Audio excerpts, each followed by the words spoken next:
بسم الله الرحمن الرحيم الحمد لله رب العالمين وصلى الله على سيدنا محمد وعلى آله وصحبه والتابعين وبعد السلام عليكم ورحمة الله وبركاته.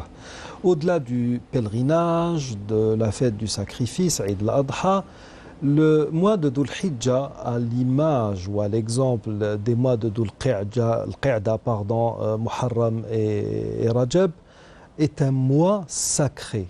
Ça n'est pas un mois béni, parce que nous entendons par moments dire du mois de Ramadan le mois sacré de Ramadan. Le mois de Ramadan est un mois béni, Mubarak, alors que là nous sommes en train de parler de mois sacré, Shahrun Haram. Pour parler de la symbolique de ces mois sacrés, dont fait partie Dhul Hijjah, qui est le mois du pèlerinage, nous avons avec nous aujourd'hui Dr Bardouane et Monsieur Boujnoun, deux habitués de cette émission. Alors, je commencerai par vous, Dr Bardouane. Qu'est-ce qu'un mois sacré, tout d'abord? Il faut savoir que l'islam, par sa venue avec le message prophétique à Sayyidina Mohammed alayhi salam, n'a pas balayé toute une histoire civilisationnelle dont était dépositrice la péninsule arabique, aussi bien de la part des Arabes dans la période anti-islamique que les communautés qui avaient une religion révélée, telles que les Juifs ou les chrétiens en périphérie de la péninsule. Donc l'islam a hérité d'un certain nombre de données qu'on peut appeler civilisationnelles, entre autres la notion de mois et la notion d'année. Évidemment, dans ces régions, l'année était basée sur un certain nombre de mois lunaires. Les Arabes avaient pour période de respecter un certain nombre de mois où les guerres entre tribus étaient arrêtées pour permettre aussi bien le pèlerinage, parce que le pèlerinage, nous l'avons certainement rappelé dans cette émission, existait déjà dans la période anti-islamique, puisque la Kaaba elle-même a été construite en tant que pierre d'origine par Sayyidina Ibrahim al-Khalil alayhi salam et son fils Ismaïl, à une période très lointaine par rapport à la venue du prophète Mohammed alayhi salam. Les chronologies hébraïques font remonter Sayyidina Ibrahim à 5500 ans aujourd'hui. Je ne sais pas si on peut retenir définitivement ce laps de temps, mais c'est à peu près cela, quelques 1800 ans avant Jésus-Christ. Voilà. Donc la Kaaba et la Mecque généralement étaient l'objet de pèlerinage, donc il fallait un minimum de sécurité pour le transport de marchandises, le transport de personnes à travers les déserts. Et par conséquent, il y avait des mois où on respectait des trêves. Il y avait même un cessez-le-feu, si vous voulez. Les narrateurs disent que deux ennemis pouvaient même se rencontrer sans que l'un n'insulte même l'autre. C'est-à-dire qu'il y avait vraiment une trêve. Le problème qui existait à la période anti-islamique, c'est que souvent, lorsque le mois sacré venait en période de pleine fusion de sang et que ça n'arrangeait pas certaines tribus, on faisait ce qu'on appelle en arabe Nassi, le mois intercalaire. On reportait le mois sacré, donc on jouait avec le sacré pour obtenir des bénéfices terre à terre. Et par conséquent, lorsque la révélation s'est faite à Sayyidina Mohammed alayhi salam, donc il a été conforté, donc cette période de 12 mois lunaires qui forment l'année lunaire. Et parmi ces 4 mois, définitivement, les mois sacrés ont été, comme vous venez de le rappeler, ont été délimités sans avoir la possibilité de changer. Et de transposer un mois vers un autre, etc. Vous avez un Rajab qui était isolé par rapport aux 3 autres. C'est le 7e mois. Et les autres sont successifs les uns aux autres. Il vient entre Jumada et Sha'ban. Voilà. Ça, le pèlerinage a été maintenu, puisque c'est le 5e pilier de l'islam. Il a été débarrassé, évidemment, de tous les apports, des scories, comme on le dirait aujourd'hui, tout ce qui a cet agrégat qui a été adjoint par les polythéistes au phénomène pèlerinage. Il ne faut pas oublier que dans la période anti-islamique, les gens pouvaient faire les circonvolutions autour de la Kaaba complètement nus. Complètement dévêtus. Et que c'est justement même après la conquête de la Mecque, ils l'ont fait une année quand même. Nous allons y revenir justement. Et que peut-être aussi les musulmans donc, à la période de la venue de Mohammed alayhi salam, ont été gênés peut-être de refaire certains actes qui leur rappelaient la période anti-islamique.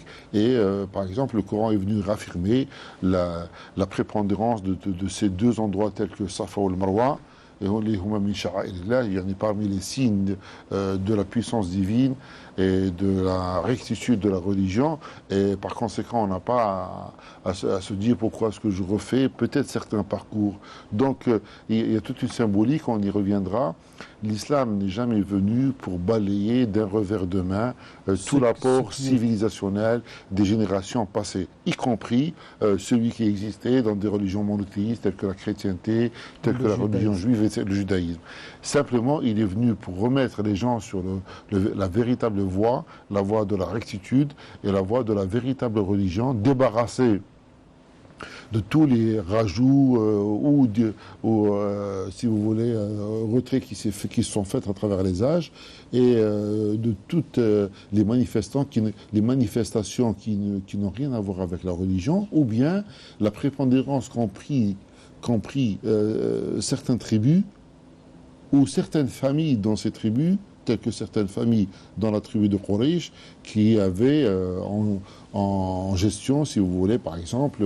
Qui avait l'intendance de la Kaaba, en ramenant comme c'était un grand centre caravanier. Voilà. Donc il fallait rappeler tout ça, que c'est un dépôt qui doit être mérité, mais qui ne peut pas être définitif. Oui. Il ne peut pas être définitif si on n'est pas à la hauteur de cette responsabilité. On doit se plier à la communauté des musulmans qui peut éventuellement nommer quelqu'un d'autre plus apte de le faire. Donc, il y a 12 mois dans l'année lunaire. Cette année lunaire est très importante. Cette année lunaire, si on peut utiliser le terme, est très importante, puisque non seulement le pèlerinage est rythmé par la venue de l'Hijjah, mais vous avez aussi le mois de Ramadan. C'est elle qui régule tout l'acte cultuel. L'acte cultuel est régulé en fonction. N'oublions pas que la zakat, le haoul, c'est-à-dire l'année, c'est pas 365 jours, c'est 355 jours en fonction de l'année. 354, oui. Voilà, 354, 355 jours de l'année lunaire. Par conséquent, il était très important d'abord de conforter cette notion d'année comportant 12 mois, dont 4 sont particulièrement sacrés. Ça ne veut pas dire que dans ces mois sacrés, lorsqu'il y a une agression qui est faite vis-à-vis de gens qui s'estiment être dans leur justice, hein. Et ça s'est vérifié à travers l'histoire des musulmans, ça s'est vérifié à travers l'histoire de l'Algérie. On a le droit de se défendre. On a le droit de se défendre. Oui. Alors, vous avez parlé tout à l'heure, M. Boujnoun, du mois reporté. Nasi, Nasa'a Yansa'u, c'est le fait de reporter, de décaler.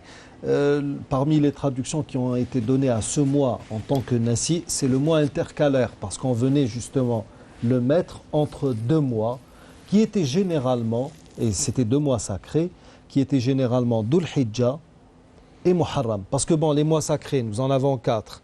Alors c'est le 11e, 12e qui sont Dhul Hijjah, Dhul Qa'da, et le premier mois de l'année qui est Muharram, et le 7e mois isolé, comme l'a dit le prophète, qui est Rajab. On venait donc faire un mois intercalé. Et c'est pour ça que, selon ce que rapporte le Mas'oudi, l'appellation des mois était autre que celle que nous avons actuellement. Les mois avaient d'autres noms, et du fait qu'on les ait figés pendant une très très longue durée, ils ont pris des noms qui étaient en rapport pratiquement avec les saisons. Ils étaient rythmés par la suite par la saison. C'est pour ça que Ramadan tombait toujours en été. Ramda vient de canicule. Donc ce mois qui avait un autre nom, que j'oublie là maintenant, a pris l'appellation de Ramadan. Et puis Rabi' al-Awwal, Rabi' al-Thani, parce que c'était l'irtiba'in nas, les gens allaient justement au pâturage, etc. Donc les mois ont pris des appellations en rapport avec la période de l'année. Ce n'est que vers la fin de son apostolat qu'il y a eu la révélation du verset de Sourate Tawbah qui dit Inna iddat ash-shuhuri 'inda Allahi 12 shahran fi kitabillahi yawma khalaqa Allahu as-samawati wal ard minha arba'atun hurum. Le nombre de mois dans le livre de Dieu est de 12 le jour où Dieu créa les cieux et la terre. 4 d'entre eux sont sacrés et il s'agit des mois que nous avons cités à l'instant. Il y a aussi ces propos du prophète, sallallahu alayhi wa sallam, il est revenu sur les mois sacrés lors de إن الزمان قد استدار كما خلق الله أول مرة السنة 12 شهرا منهم 4 حرم. Oui, donc il les a cités. le cycle, le cours du temps a repris son cycle initial tel que le jour où Dieu a créé les cieux et la terre. Exactement. Là aussi, il y a un point d'histoire que nos amis téléspectateurs devraient avoir en connaissance, c'est que alors, la conquête de la Mecque s'est faite en l'an 8. Et en l'an 8, le prophète n'a fait son pèlerinage qu'en l'an 10. Alors en l'an 9, il a envoyé, c'est Abu Bakr, avec comme directive Allah yatoufa bil bayti uryan wa la yadkhul al bayta mushrik, c'est-à-dire que dorénavant plus personne ne devait faire le tour autour de la maison sacrée dévêtue et les polythéistes n'avaient pas le droit de pénétrer l'enceinte parce qu'il y a eu les non-musulmans, parce qu'il y a eu justement ce verset de sourate Tawbah toujours إنما المشركون نجس les infidèles sont impurs. Voilà, oui. Et le prophète donc, quand Abu Bakr a procédé à son pèlerinage, selon les narrateurs de la tradition prophétique et ulama sir, les historiens tels qu'Ibn Hisham ou bien Ibn Ishaq, Suhayli, al-Mas'oudi, etc., alors que normalement Waqfat Arafat a lieu le 9 de Dhul Hijjah, cette année-ci, Waqfat Arafat a eu lieu le 20 de Dhul Hijjah. Une année de suite. Les Arabes avaient pour principe de décaler, pour rester plus ou moins en rapport, en phase avec le pèlerinage, mais ils n'étaient pas en phase avec le compute. Ce n'est qu'une année plus tard, en l'an 10, que tout était vraiment... Les pendules étaient à l'heure, parce que quand on fait le Nassi, il y a un cycle de 33 ans qui doit s'écouler pour revenir à l'initial. C'est là donc que le prophète sallallahu alayhi wa sallam a fait son pèlerinage. Alors, le Nassi, d'où venait-il? A-t-il été initié par les Arabes? A-t-il été suggéré par les Juifs? Est-ce tout simplement une déviation? C'est quoi le Nassi? C'est quoi le Nassi d'un point de vue purement social, c'est-à-dire je reste au niveau du phénomène social parce que on n'a pas une source historique fiable sur laquelle on peut déduire que cette pratique a été faite par suggérée par les Juifs ou par en tous les cas ce qui est réel, c'est que les Arabes avaient l'habitude, cette mauvaise habitude, comme a dit tout à l'heure Dr Benoual, lorsque les 3 mois arrivaient à comment dirais-je, se terminer, oui. Donc et que la guerre n'était pas terminée, qu'ils avaient des litiges, des litiges qui pendent. Donc ils reportaient le mois vers un autre mois. S'inédier à une date ultérieure. Absolument. Et le Coran parle justement, condamne cette pratique dans un verset où il dit le Nassi n'est qu'un surcroît de mécréants. Absolument. Exactement. Les gens justement l'ont initié. Exactement. Ils voulaient rendre licite ce qui ne l'était pas et vice versa. Je voudrais intervenir sur 2 points. D'abord, cette notion de précision de la chronologie qui doit être respectée par les musulmans et qui doivent être attentifs. Il y a eu un débat au niveau de l'Université des sciences et de la technologie de Bobzouar auquel j'étais convié il y a plus de 25 ans. Et la question fondamentale, est-ce que la finalité de la civilisation musulmane, c'est un respect total de l'espace et du temps, ou bien, au contraire, la finalité de la civilisation musulmane, c'est de libérer l'individu de ces 2 contraintes et de le laisser vaquer, c'est-à-dire lorsqu'on... Un électron libre. Un électron libre, c'est-à-dire que les rendez-vous sont à peu près sur 24, 48 heures, plusieurs jours, ou bien c'est une précision totale. Et au contraire, lorsqu'on relit tous les textes fondamentaux de l'islam, dans tous les actes cultuels qui doivent avoir leurs répercussions sur notre vie de tous les jours, vous verrez que faire le nombre de circonvolutions autour de la Kaaba n'a jamais été laissé à l'appréciation des gens. Le début et la fin du mois de Ramadan n'a jamais été laissé à l'appréciation des gens. Vous pouvez jeûner pendant 14 heures par jour, c'est-à-dire lorsque le Ramadan est en plein mois de juillet ou d'août. Et si vous interrompez votre jeûne de manière délibérée, volontaire, en connaissance de cause, en sachant qu'il reste 1 minute avant le Maghrib, eh bien, vous refaites la journée et vous avez une pénalité de 60 jours. Kafaratun qada wa kafara. Une expiation. Quelqu'un pourrait me dire, mais qu'est-ce que c'est qu'une minute par rapport à 14 heures de jeûne? Je n'ai bu qu'une minute avant la rupture du jeûne. Non, c'est un respect fondamental. Vous pouvez faire 10 minutes de prière derrière votre imam et volontairement, de manière délibérée, vous dites salam alaikum 30 secondes avant l'imam, vous refaites votre prière. Et ainsi, la notion par exemple d'orientation pour la qibla, pour la prière, etc., n'a jamais été comme ça quelque chose de vague. C'est quelque chose, évidemment, les ulama ont laissé, en fonction de l'éloignement par rapport à la Kaaba, la latitude aux gens de pouvoir s'orienter sans avoir une boussole entre les mains, mais on n'a jamais dit qu'il fallait faire la prière n'importe où, dans n'importe quelle direction, etc., alors qu'on a les moyens de pouvoir s'orienter. Par conséquent, l'islam, à travers ces mois sacrés, est venu rappeler qu'il y a des règles fondamentales pour chaque moment du temps. D'ailleurs, il y a une sourate qui porte pratiquement le nom du temps, puisque l'Asr, il y a plusieurs justement sourates qui portent des noms de moments précis comme ça. Et le deuxième point sur lequel cette notion de Nassi, il reste encore quelques scories, quelques résidus dans le comportement d'un certain nombre de musulmans dont ils devraient se débarrasser. Alors je donne un exemple.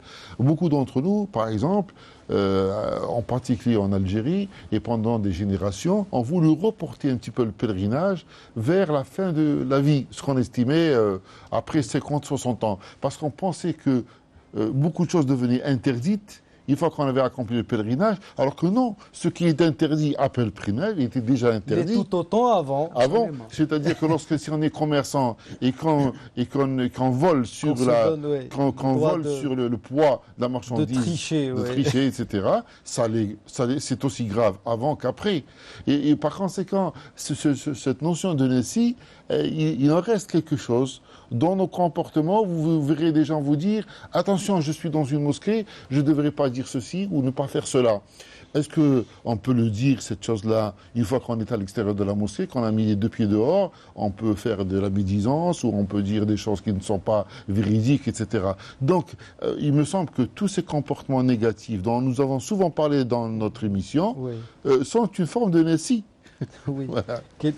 On a tendance à différer ce qui doit se faire. C'est une forme de tromperie, je sais pas, de ruse. Voilà, ruser avec le.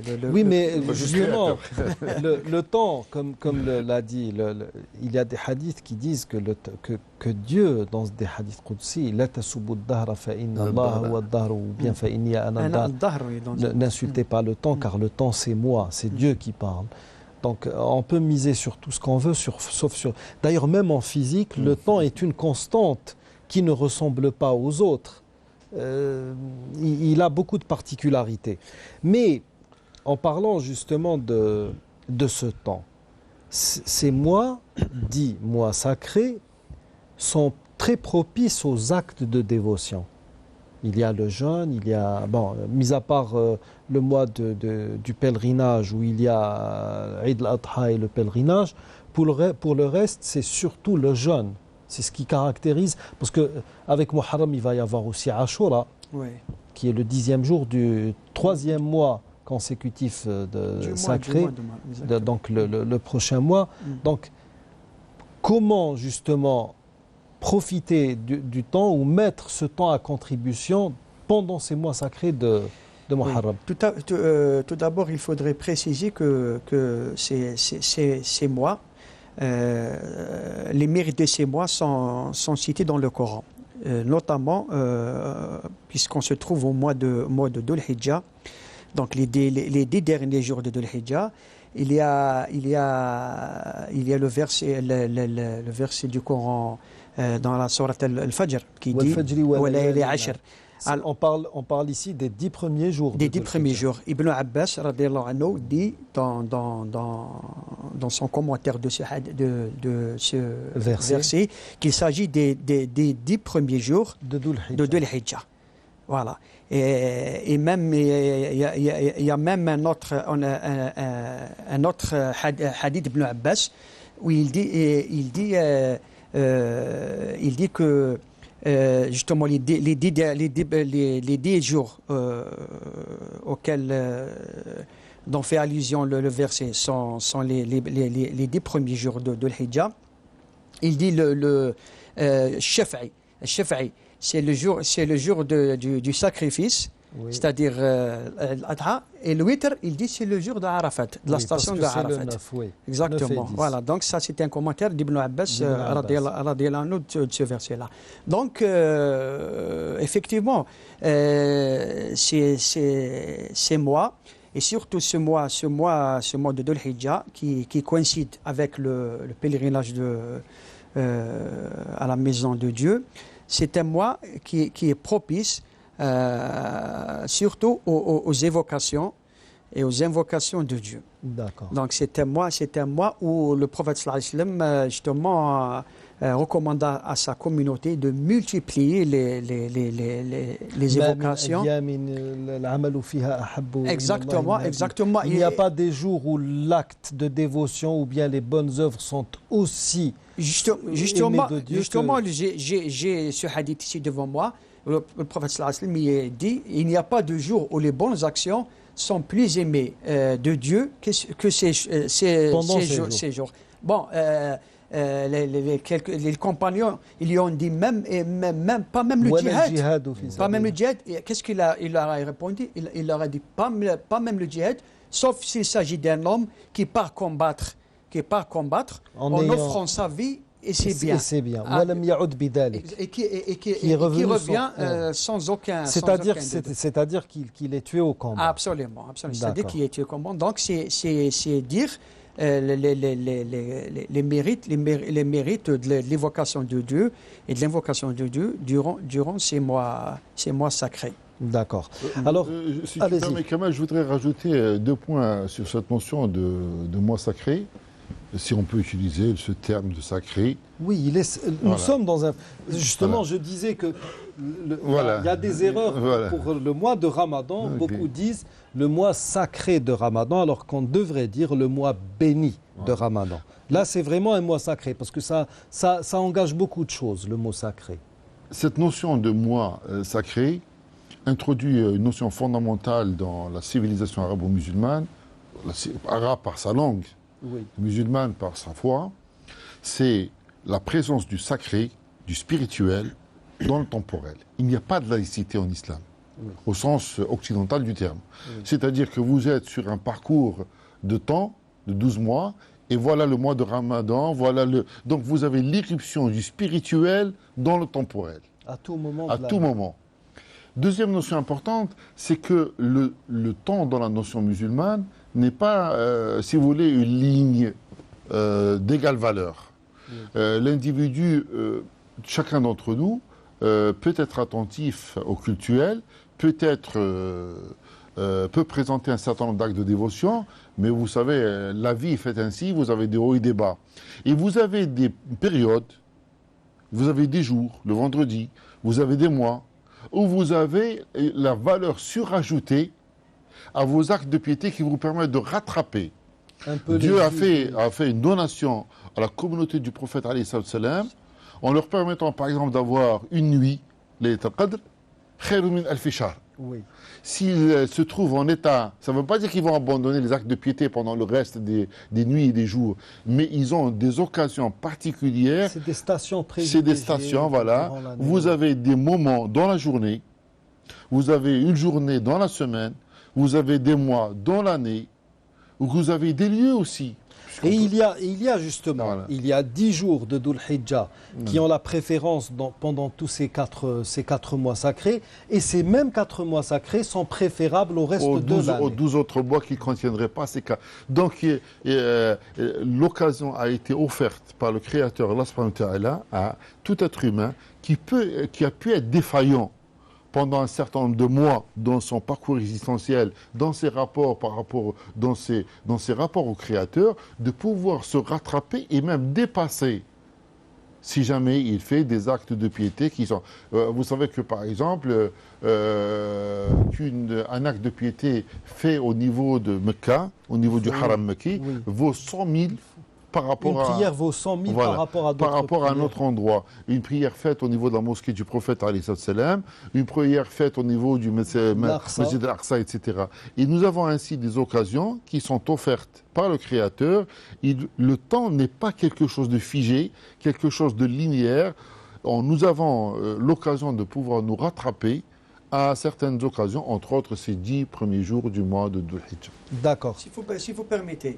Je vous en prie. Il faut pas oublier aussi que le Coran, le Coran al-Karim, il a été révélé dans un mois béni, comme vous l'avez dit, Ramadan. Oui. Et le dernier verset du Coran qui a été révélé, ça a été dans un mois sacré. On parle... C'était à Arafat.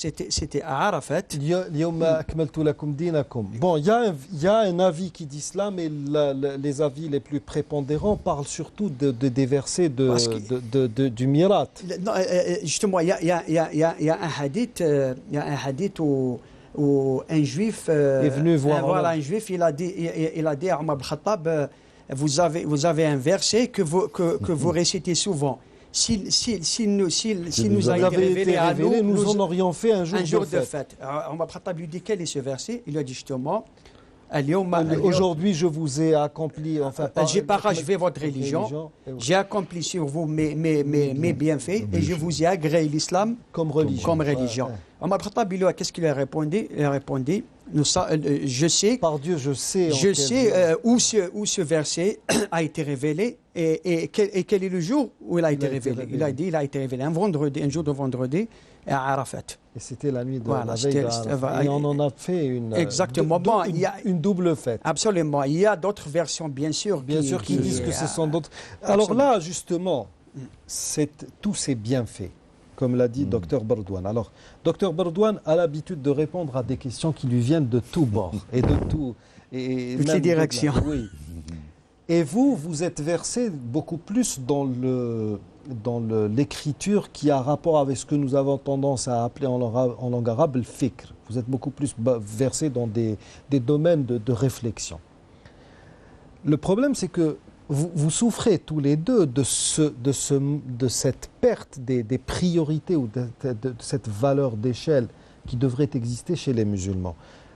Par exemple, cette année, Waqfat Arafat a coïncidé avec un samedi. Oui. Or, il est bon de jeûner Waqfat Arafat. Et nous entendons, comme chaque année, des demi-musulmans, des demi-savants qui nous disent, qui arborent ce hadith rapporté par Tirmidhi d'après Shafa, qui dit La tasoumu sabta illa fi mafturida alaykum. Ne jeûnez le samedi que s'il s'agit d'un jeûne obligatoire, c'est-à-dire qu'on ne peut jeûner le samedi que si l'on se trouvait pendant le mois de Ramadan ou bien dans une expiation. 60 jours, on ne peut pas éviter le samedi. Et viens que je te dise ci, et viens que je te raconte ça, et ne jeûnez pas, et à l'arqabti, et je ne sais quoi. Alors que, nous savons très très bien qu'il y a un autre hadith rapporté par Bukhari, d'après Juwayriya, qui dit que le prophète sallallahu alayhi wa sallam est entré chez elle, elle était à jeun, c'était un vendredi. Tu as jeûné, tu es à jeun, très bien. As-tu jeûné hier, jeudi? Elle a dit non. As-tu l'intention de jeûner demain, c'est-à-dire samedi? Elle a dit non. Il a dit alors, rampe ton jeûne. Elle aurait dit oui pour samedi, le prophète n'aurait rien dit. Ce qui veut dire qu'on a le droit de jeûner le samedi en l'accompagnant soit d'un jour avant, soit d'un jour après.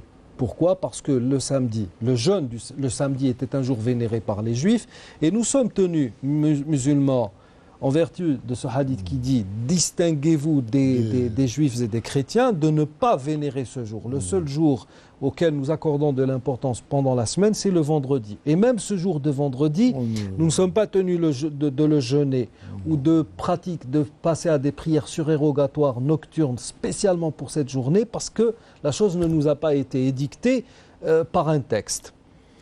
Alors, tous les savants, je dis bien tous les savants, bien qu'Ibn Rushd ait dit tous les savants sont d'avis qu'on a le droit de jeûner samedi en l'accompagnant soit d'un jour avant, soit d'un jour après. Et là, je vous cite les 4 imams, ce qui n'est pas négligeable. Qui pourrais-je ajouter? Ibn Taymiyyah, Ibn al-Qayyim, Ibn Rushd, Ibn Daqiq al-Eid, parmi les grands savants du hadith, alors et de leur interprétation. Vous avez l'imam Nawawi, Ibn Hajar al-Asqalani, Bukhari, Muslim, tout le monde était de cet avis. Et ils ont ajouté, vous avez le droit de jeûner le jeudi si c'est un jour d'habitude, si c'est un jeûne d'habitude. Siyamul ada.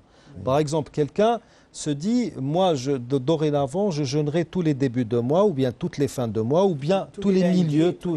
Bon, les lundis, c'est clair, non, mais on parle de début, de fin, pour que ça coïncide avec un samedi. Si ce début de mois que vous avez l'habitude de jeûner coïncide avec le samedi, vous jeûnez votre début de mois, pas le samedi. Et puis, j'ai lu une ordonnance, une fatwa de Cheikh Ben Baz, Allah yarhamou, qui fait partie de l'école hanbalite et qui a appelé ça Siyam Sabab, c'est-à-dire si Ashura ou bien Arafat coïncide avec un samedi, ben vous jeûnez le samedi sans problème, parce que vous n'avez pas vénéré le samedi. Alors, franchement, premièrement, où est notre nation de l'essentiel qu'elle devrait mettre entre ses yeux et mettre en application? Et puis, que répondez-vous justement à toutes ces questions qui font dans le... Il n'y a pas de choses de second ordre dans la religion, mais là, vraiment, nous sommes en train de diluer nos efforts et nos esprits dans des faux semblants, dans des débats on ne peut plus stériles. Évidemment, l'individu, peut-être, lorsqu'il est confronté à ce genre de questionnement, il peut connaître à certains moments des baisses de tension, voire de désespoir. Les mêmes questions récurrentes reviennent parce que les gens oublient quel est le fondamental. Le fondamental, c'est qu'en organisant la communauté musulmane, il fallait lui donner des repères et parmi ces repères, ne pas mimer les autres communautés. Et si les autres communautés avaient une symbolique particulière pour la journée du samedi, qui était réservée. Mais ça ne veut pas dire par ailleurs que cette même communauté, si elle respectait ses parents, que la communauté musulmane ne devait pas respecter ses parents. Les juifs jeûnaient à Ashura, nous le jeûnons, parce que c'est vraiment un jour qui a marqué d'une pierre blanche, quoi. Mais je crois que pour répondre à ça, il y a deux notions importantes qui, évidemment, c'est l'expérience qui nous fait dire ça. Nous avons, en tous les cas, personnellement, et je pense que c'est le cas aussi pour vous, Dieu nous a donné cette faveur immense d'avoir des maîtres qui nous ont accompagnés dans notre formation et qui restent encore présents. Oui. Parce que même si nous avons atteint un certain âge, nous avons besoin... Vous restez toujours disciples. Nous sommes toujours disciples et on peut être toujours mis dans l'erreur. Il y a tellement de manières d'interpréter les choses, il y a tellement de voix que s'il n'y avait pas un maître qui vous guide en vous disant attention, ne mets pas tes pieds ici, dis ceci, fais cela, etc. Donc malheureusement aujourd'hui dans le communauté musulmane, la majorité des gens n'ont pas fait un apprentissage d'école. Ils ont pris à droite, ils ont pris à gauche, ils entendent ceci, ils ont voilà. Donc ils n'ont pas une démarche rigoureuse. Parce que s'ils avaient une démarche rigoureuse, d'abord ils ne se poseraient pas ce genre de questions, parce qu'elles seraient évacuées déjà à la base. Et puis d'autre part, ils auraient des réponses et que s'ils arrivent à un niveau scientifique tel qu'ils peuvent faire école eux-mêmes, à ce moment-là, ils peuvent donner des interprétations par eux-mêmes et servir de maître à d'autres. Malheureusement, d'abord, les gens n'ont pas cette formation. Ils prennent à droite et à gauche, et puis il y a un deuxième problème qui devrait intéresser nos psychologues, nos sociologues et nos pédagogues, etc. Parce que j'ai l'impression aussi qu'au niveau de l'école, le même phénomène se reproduit. On n'a pas su donner la capacité aux gens d'entendre et de faire effort de réflexion pour savoir ce qui est rationnellement acceptable en fonction des textes fondamentaux de la religion. Oui. Il y a une émission dans cette chaîne de télévision qui s'appelle Halla Sa'alou. Oui. Quelle est la base de ce hadith? Ce sont des gens qui sont partis en expédition avec un chef et qui leur a demandé à un moment donné de faire quelque chose. Bon, il fallait poser la question pour savoir si c'était rationnel de faire ça ou de ne pas faire ça. Oui, c'est la personne qui s'est blessée. Les gens que vous citez maintenant... Est-ce qu'il pouvait prendre une douche Est-ce qu'il pouvait faire ces grandes ablutions? Est-ce qu'il pouvait se dispenser de prendre une douche? Voilà, exactement. Parce qu'il était blessé. Et on lui a dit, ton cas n'est pas... tu es jeune, tu es fort, et tu peux le faire, ils l'ont tué. Il faut que tu fasses il en est mort, ablutions. Voilà, exactement. قتلوه قاتلهم Donc je suis arrivé à la conviction qu'une majorité de gens maintenant, vous avez beau leur expliquer 10 000 fois la même chose, donner tous les arguments que vous voulez, ils ne sont pas prêts d'écouter plus que 3 ou 4 personnes. Ils ont 3 ou 4 référents sur lesquels ils sont branchés, comme on dit maintenant dans notre jargon. Ils sont branchés sur ce 3 4. Si ces 3-4 personnes leur disent qu'il faut faire ceci, ils le feront. Quitte à se jeter. Voilà. Et par conséquent, il y a un problème fondamental parce qu'il y a une mise en danger. Et c'est réel, il y a une mise en danger de la communauté musulmane si nous n'avons plus cette capacité de pouvoir, en fonction de nos textes fondamentaux, de ce que nous connaissons après 14 siècles d'efforts intellectuels, de pouvoir dire, voilà ce qui a été dit par le prophète, voilà comment les gens l'ont compris, voilà comment les différentes écoles ont décortiqué ça, voilà qu'à un moment donné, j'ai pu prendre cette position parce que ça me semblait, mais maintenant j'ai fait d'autres lectures, etc. Maintenant, les gens ont de moins en moins ces capacités de pouvoir. Si quelqu'un leur dit, écoutez, la musique est interdite dans sa globalité. Et ils vont se renier 10 ans après, parce que la même personne leur aura dit au bout de 10 ans après, toutes les musiques sont autorisées. Oui. Parce qu'ils n'ont pas une démarche intellectuelle qui leur permette de pouvoir appréhender la signification des textes qui leur sont arrivés, pour leur dire, voilà ce qu'il faut comprendre de ce texte prophétique, de ce qu'il ne faut pas comprendre, de ce qu'il faut... Et les gens maintenant, beaucoup de gens, ils reposent la même question parce qu'ils sont dans l'incapacité. D'abord, ils n'ont pas eu cette formation. Et puis d'autre part, ils ne sont pas prêts de l'écouter de votre bouche. Ils ne vont l'écouter que si elle vient via telle personne, telle personne. Cette même bouche qui a prononcé. Voilà. Oui, mais le problème, c'est que, voilà, sur cette question précise, moi je défie qui que ce soit. De par la formation que j'ai eue, et puis aussi de par... Nous avons deux hadiths, et il n'y a pas lieu de procéder à une règle de préférence, قاعدة من قواعد الترجيح, alors que la compilation est de mise. الجمع بين الحديثين أولى.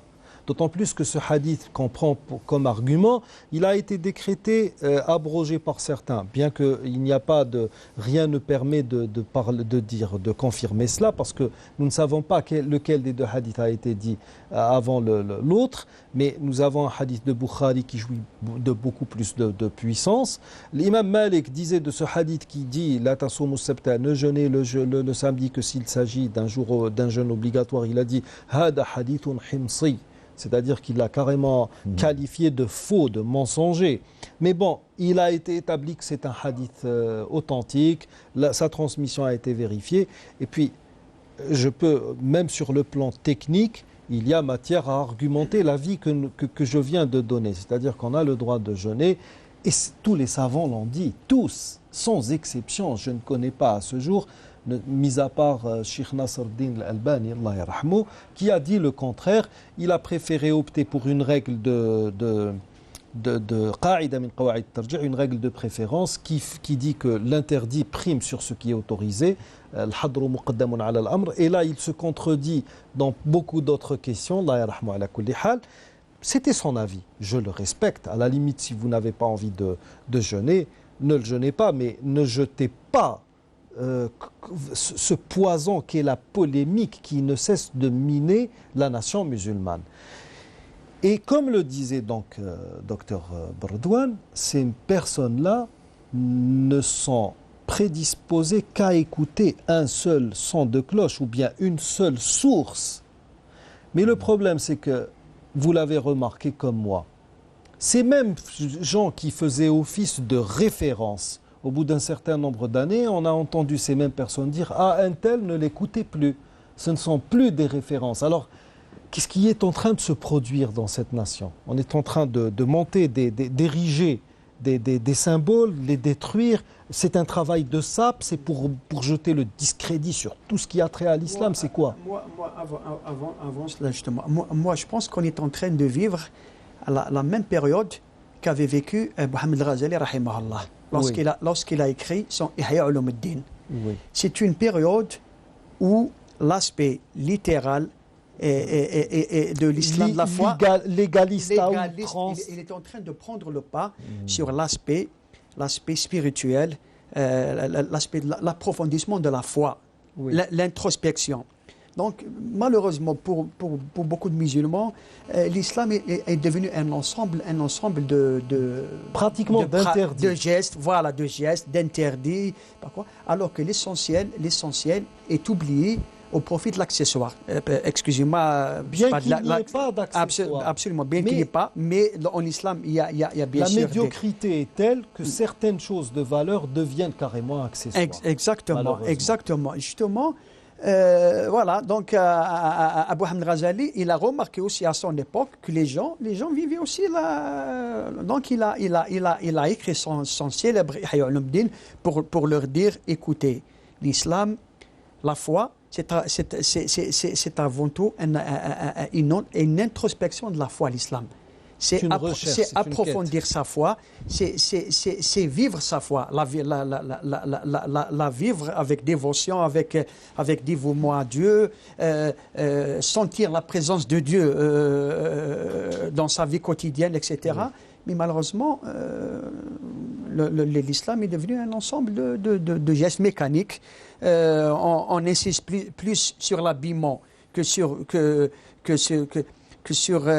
son comportement moral et spirituel quotidien, et aussi comme vous venez de le dire, on s'attache à des hommes, et plus qu'on s'attache au texte. Oui. Maintenant, l'islam, je regrette l'islam. L'islam, c'est pas des personnes. L'islam, avant tout, c'est des textes.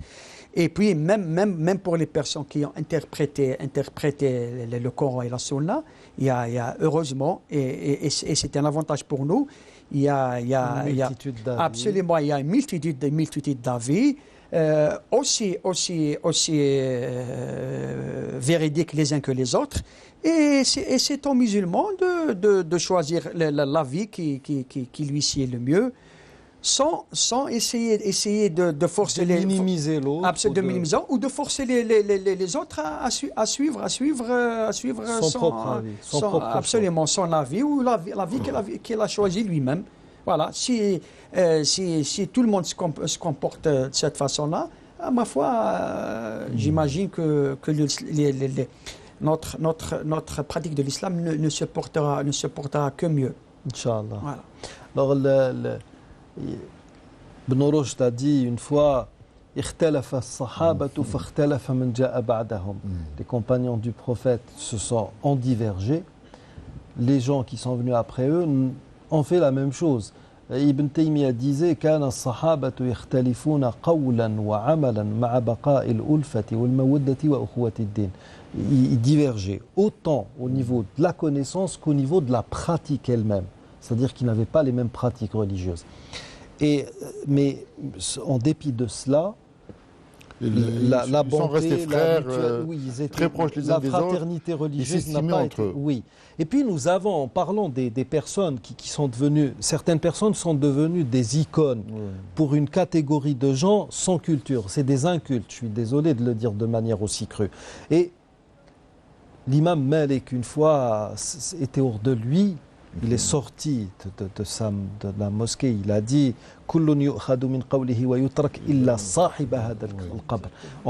chacun est susceptible de dire vrai ou de dire faux, sauf le propriétaire de cette tombe. Le prophète sallallahu alayhi wa sallam était infaillible ou même impeccable, c'est-à-dire que Dieu l'a préservé de l'erreur. Et je crois, si tu permets, c'est Kamal. Donc, nous sommes confrontés pendant cette année à la survenue du jour de Arafat, un samedi. Oui. Alors, imaginons au sein d'une famille, vous avez des personnes âgées, vous avez des enfants aussi. Oui. Vous avez des gens qui ont une connaissance profonde de la religion, vous avez des gens qui ont une connaissance moindre de la religion. Si vous insistez uniquement sur l'importance du samedi, vous allez déporter leur attention du mois sacré, du jour de Arafat et toute la symbolique que véhicule ce mois et cette journée et cette station. Nous allons déporter notre attention uniquement sur un samedi qui a une symbolique dans une autre religion dont nous voulons justement nous détacher.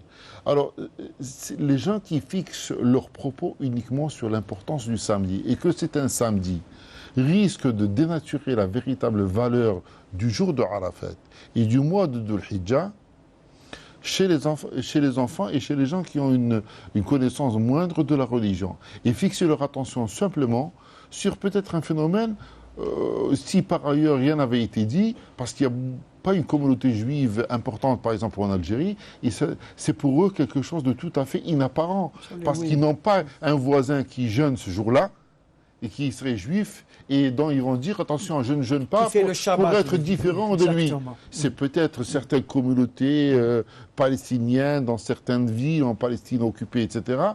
Mais pour ce qui concerne l'Algérie, ni mes enfants ni les tiens n'ont un voisin qui va jeûner samedi prochain pour que mes enfants disent « Attention, j'appartiens à une famille musulmane et je ne vais pas jeûner ce jour-là pour ne pas ressembler à Cohen ou à David ou à ceci ou à cela. » Donc, et si vous voulez, même du point de vue pédagogique, il y a un manque de réflexion. Nous allons dégrader, nous avons dit que ce sont des mots sacrés, nous allons dégrader par nos comportements et par nos propos. Oui. Par nos propos. Alors, vous avez cité... Certains font même preuve de violence verbale en disant « Anta mubtadi', tu es un innovateur ». Alors que nous sommes dans un mois où on est censé... Les Arabes païens de l'ère pré-islamique, alors qu'ils étaient en guerre un jour avant le début du mois, à la limite, ils ne se disaient pas mot. C'est-à-dire qu'il y a même la violence... Et c'est tout acte d'hostilité. Même la violence verbale n'était pas admise avant la venue de l'islam. Alors que nous avons là des pseudo-frères qui nous disent « vous êtes des innovateurs ». Et le problème, c'est que si moi, je suis innovateur. Donc avec moi, tu as les 4 imams, Ibn Taymiyyah, Ibn al-Qayyim, Ibn Daqiq, etc.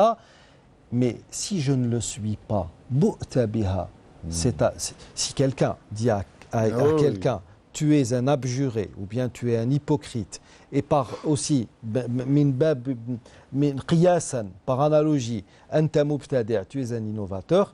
Si l'autre ne l'est pas, c'est celui. Les propos reviennent sur celui qui les a lancés. Oui. Donc c'est vraiment grave. Et là, le problème, c'est que actuellement, au même titre que nous sommes en train d'occulter tout ce qui devrait avoir la primauté, nous avons occulté, par exemple, Ramadan, pour le mois de Ramadan. Nous passons notre temps à nous lamenter sur le début et la fin de Ramadan. Tout le monde vous dira, oui, la nation, elle est complètement éclatée, on ne jeûne pas le même jour, on ne fête pas l'Eid le même jour, mais mine de rien, que vous le vouliez ou non, et de Tanger à Jakarta, vous avez au moins 28 ou 27 jours, on va dire 26 jours, où vous allez tous être vraiment plein pied dans Ramadan. Et elle vous a servi à quoi cette unité? Est-ce qu'elle a transcendé quoi que ce soit? Ça, c'est vraiment un problème. Absolument. Par quoi faut-il commencer? Le même phénomène ne se retrouve pas uniquement dans les sciences religieuses. Oui. Je suis médecin par ailleurs et nous avons appris, nous apprenons à nos élèves que lorsque vous prenez en charge quelqu'un, c'est vrai qu'il y a l'aspect immédiat pour lequel il est venu, mais il faut l'appréhender en totalité et dans sa globalité en tant qu'individu. Et peut-être que ce que vous lui proposez est un bien pour répondre à un problème X, mais qui est un mal pour sa globalité en tant qu'individu. Oui. Par conséquent, vous avez cité l'imam Malik tout à l'heure. L'imam Malik, évidemment, dans l'école de jurisprudence qu'il nous a laissée, il est décommandé, par exemple, de faire des nawafil une fois qu'on arrive les salat al-asr jusqu'à salat al-maghrib. Oui. Et une fois, il rentre dans la mosquée de Médine, un enfant qui n'a pas notion ni de grand maître, ni de maître, ni d'imam Malik assis dans la mosquée, voit rentrer l'imam Malik en ne sachant pas qui il était, évidemment. Oui. C'est une personne d'un certain âge qui rentre dans la mosquée. Et ce personnage ne va pas pour faire des prières surrogatoires. Il va pour s'asseoir. يقول له صلي. Il va lui demander en tant qu'enfant de faire les deux rak'at de salutation de la mosquée. Il n'a pas notion ni d'école de jurisprudence, ni de détails de fiqh, etc. Et le grand maître s'exécute. Il fait deux génuflexions. Pour ne pas gêner la personne, pour ne pas la choquer. Lorsqu'on lui pose la question, mais tu nous as toujours enseigné qu'il ne fallait pas faire ça. Après l'Asr. Après l'Asr jusqu'à le conformément à un hadith. Oui. Hein. Et là, sur injonction d'un enfant, tu l'exécutes. Il a dit, je n'ai pas voulu être en infraction avec une ayah générale. Et puis il y a un aspect pédagogique vis-à-vis de cet enfant. Non, l'enfant l'a dit, parce qu'il s'est basé sur un hadith. La yajlisanna ahadukum. Si quelqu'un entre, que nul d'entre vous ne s'assit s'il rentre dans une mosquée avant d'avoir accompli deux génuflexions. Et le hadith de Malik dit, Nahana, le prophète nous a ordonné de ne pas faire ces prières après le Fajr et l'Asr. Et là, le problème, c'est que l'imam Malik a agi par préférence. Al-hadru muqaddamun ala al-amr. Et si nos frères ont agi par préférence concernant justement hadith sabt, ils devraient faire des prières après. Ils ne devraient pas faire de prières après l'Asr, alors que le font. Alors, voilà. Parce que donc il y a un certain nombre d'incohérences. Il ne nous reste qu'une minute. Moi, je pense que nos ancêtres étaient plutôt tolérants que nous. Oui. Vous entrez à la mosquée des Omeyyades. Vous trouvez les quatre écoles. Absolument, les 4 écoles. C'est aussi le cas en Turquie, dans d'autres mosquées. Ce qui veut dire que les 4 écoles enseignent dans la même mosquée. Oui. Et chaque maître d'école avait sa propre chair. Ses disciples, et tout le monde espérons que cet âge d'or de l'islam revienne, ou bien espérons tout court que Dieu fasse que nous puissions vivre, ne serait-ce qu'une seule journée dans ce type de situation. D'ici là, amis auditeurs, je vous dis astawdi'ukumullah alladhi la tadi'u wada'i'ahu. Assalamu alaykum wa rahmatullahi wa barakatuh.